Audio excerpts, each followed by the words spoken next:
ఏ మాయ చేసేవే సినిమాతో సమంత తెలుగు ఫిల్మ్ ఇండస్ట్రీకి పరిచయమయ్యారు. ఆ తర్వాత పవన్ కళ్యాణ్, మహేష్ బాబు, ఎన్టీఆర్, రామ్ చరణ్, అల్లు అర్జున్ వంటి హీరోల సరసన నటించి తనకంటూ ఒక ప్రత్యేకమైన గుర్తింపును సంపాదించుకున్నారు. ఇక ప్రస్తుతం తెలుగులో సినిమాలు తగ్గించిన శామ్, అయితే నాగ చైతన్యతో శామ్ విడాకులు తీసుకుని విడిపోయిన తర్వాత తరచూ ఆమెకు సంబంధించి ఏదో ఒక వార్త నిత్యం వైరల్ అవుతూనే ఉంటుంది. ఇక నాగ చైతన్య శోభితను రెండో పెళ్లి చేసుకున్న తర్వాత సమంత కూడా రెండో పెళ్లి చేసుకుంటుందనే వార్త టాక్ ఆఫ్ ది టౌన్గా మారింది. ప్రస్తుతం తెలుగులో సినిమాలు తగ్గించిన ఈ హీరోయిన్ హిందీలో, హాలీవుడ్లో పలు సినిమాల్లో, వెబ్ సిరీస్ల్లో నటిస్తూ బిజీగా గడుపుతున్నారు. కానీ కొంతకాలంగా సమంత బాలీవుడ్ డైరెక్టర్ రాజ్ నిడుమూర్తో డేటింగ్లో ఉన్నారని గుసగుసలు వినిపిస్తున్నాయి. కొద్ది రోజుల క్రితం శామ్, రాజు కలిసి పికిల్ బాల్ టోర్నమెంట్లో కనిపించారు. ఆ కార్యక్రమంలో ఒకరి చెయ్యి ఒకరు పట్టుకుని ఉండటం ఫుల్ హాట్ టాపిక్గా మారింది. అయితే సమంత ఇండస్ట్రీలకు వచ్చి 15 సంవత్సరాలు పూర్తి చేసుకున్న తరుణంలో పార్టీ ఇచ్చారు.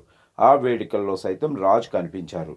దాంతో వారిద్దరూ త్వరలోనే పెళ్లి కూడా చేసుకోబోతున్నారనే వార్త ప్రచారం జోరుగా జరిగింది. అయితే రాజ్ అండ్ డీకే డైరెక్ట్ చేసిన ఫ్యామిలీ మెన్ 2 వెబ్ సిరీస్లో సమంత నటించింది. ఆ సినిమాలో ఆమె చేసిన బోల్డ్ పాత్ర కారణంగానే నాగ చైతన్యకు ఆమెకు మనస్పర్ధలు వచ్చాయని అంతా అనుకున్నారు.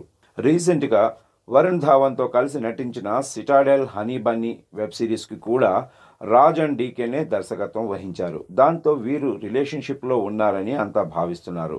త్వరలోనే వీరి ప్రేమ విషయం అధికారికంగా వెల్లడించనున్నారని ప్రచారం జరుగుతుంది.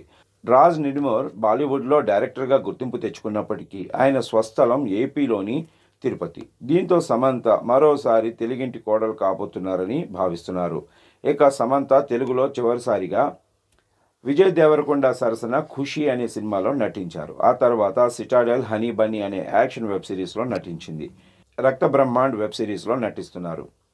పలు చిత్రాల్లో నటిస్తూనే నిర్మాతగా మారిన శామ్ ట్రాలాలా పేరుతో ప్రొడక్షన్ హౌస్ను ప్రారంభించారు. ఈ బ్యానర్పై తెరకెక్కించిన తొలి చిత్రం శుభం ఇప్పటికే చిత్రీకరణ పూర్తి చేసుకుంది. త్వరలో ఈ సినిమా విడుదలకు రెడీ అవుతుంది.